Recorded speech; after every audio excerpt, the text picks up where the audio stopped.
Hi guys! Ito pala ay continuation ng ating vlog nung naunang vlog, ayan. So ayan, ano na yung aking mga bottles kasi nagpunta kaming grocery, 'di ba? Tapos yung basura dahil sasabay na namin ng paglabas. At ngayon naman, ang akin naman ngayong gagawin ay akin naman itong tutupiing maayos. Tutupiin? Ano, damit? Charot. Hindi kasi dito guys, as in, pagka nagtapon ka ng mga ganito, mga karton-karton, ganyan, kailangan paliitin mo sila. Yung parang himis-himis, charot. Pasensyahan nyo na yung boses ko, paos talaga ako guys, kasi ubo pa rin talaga ako ng ubo ngayon. Pagpasensyahan nyo na talaga, as in, grabe talaga, ubo talaga ako ng ubo. So ayan ang gagawin ko ngayon guys is pagkapaliitin nga yung mga yan, yung mga ano ng karton na yan, dahil hindi mo yan pwedeng itapon ng as if ganyan talaga siya. Kasi nga, parang karton lang, yung buong karton mo lang na basura yung laman ng magiging ano nun. Ganun. So, talagang required talaga na paliitin mo o punit-punitin mo bago mo siya itapon na any man yan na karton. Ganun siya. So, ayun ang gagawin ko. Ayun ang ginagawa ko at gagawin ko dito mga Mari. Ayan, ang dami naming mga kartones.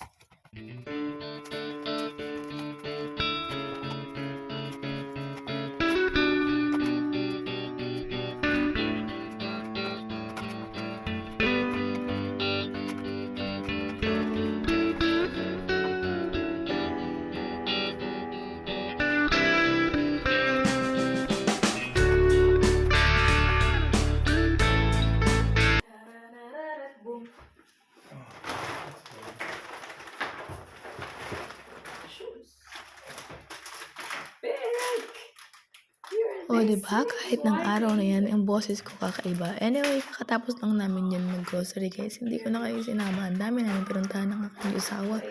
Kasi namili kami ng mga sampung dito sa bahay. Ayan, so pakita ko sa inyo ng paunti kung ano yung laman ng aming mga pinang-grocery.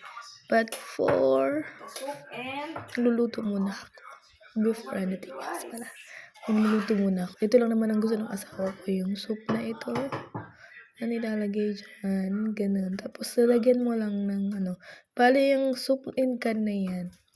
May siya, may sausage na yun sa loob. Tapos, maglalagay pa ako ng another sausage. Kaya gusto ng asawa ko.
I have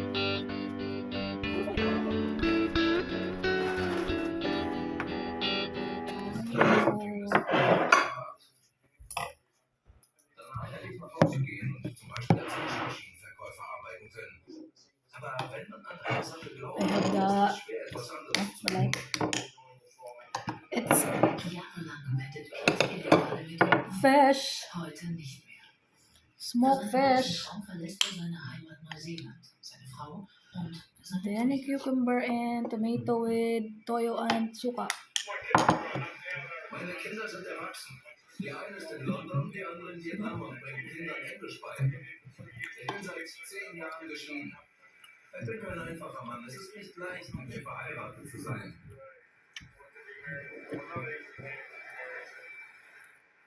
Für die einen mag das egoistisch sein, doch Pete kämpft für seinen Traum, die Welt besser zu machen.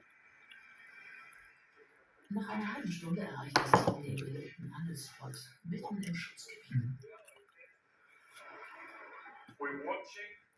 Wir beobachten diese Felsen. Laut den Rangern sind illegale Fischer meist in diesem Gebiet unterwegs. Heißt für die Patrouille, jedes Schiff, das sich in diesem Meeresgebiet befindet, gilt als verdächtig. Die Aufgabe, das Objekt stoppen und kontrollieren. Da ist etwas im Wasser. What place is that? What place? Mit rund 70 Kilometern pro Stunde nähern sich Ronald und Pete dem fremden Schiff. What are you doing? Sie Fishing? müssen es unbedingt Nee, hier ist die Police, die ist not allowed us to fish. checken, Ah. es sich um illegale Fischer handelt. Wir kontrollieren, ob wir eine Angel im Wasser haben. Warum wollt ihr das wissen? Wir sind in einem Meeresschutzgebiet. Und es gibt immer wieder illegale Fischer hier. Wir wollen sicherstellen, dass die Leute die Regeln kennen und sich auch daran halten. They think that they're fishing. Ja. Falscher Alarm. Die beiden Segler durchqueren nur das Meeresschutzgebiet. Das ist erlaubt. Pete jagt Umweltsünder zu Wasser und zu Land. Nicht